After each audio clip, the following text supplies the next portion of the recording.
பையன் ரோட்டில் ரொம்ப சுகமாக நடந்து போயிட்டு இருக்கான். அவன் ஒரு காட்சியை பார்க்குறான். ஒரு குழந்தை அழுத்த பார்க்குறான். ஓடி போய் தூக்குறான்.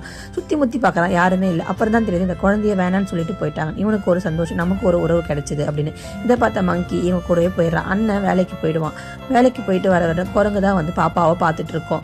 வீட்டுக்கு வரும்போது அண்ணன் சாப்பாடு வாங்கிட்டு வந்து பாப்பாவுக்கும் குரங்குக்கும் கொடுப்பான். இப்படியே போயிட்டே இருக்கு. தங்கச்சி வளர்ந்துடுறா. அவளை கூட்டு போய் ஸ்கூல் சேர்க்கணும்னு சொல்லிட்டு ஸ்கூல் சேர்க்குறாங்க. நல்லா படிக்கிறா, ரொம்ப நல்லா படிக்கிற பொண்ணா இருக்கா. ஒரு நாள் அண்ணா ஏன்னா நம்ம அப்பா அம்மா நம்மளை இப்படி விட்டு போயிட்டாங்கன்னு கேட்குறான். அண்ணனுக்கு பதில் சொல்ல முடியாமல் ரொம்ப கஷ்டப்படுறான்.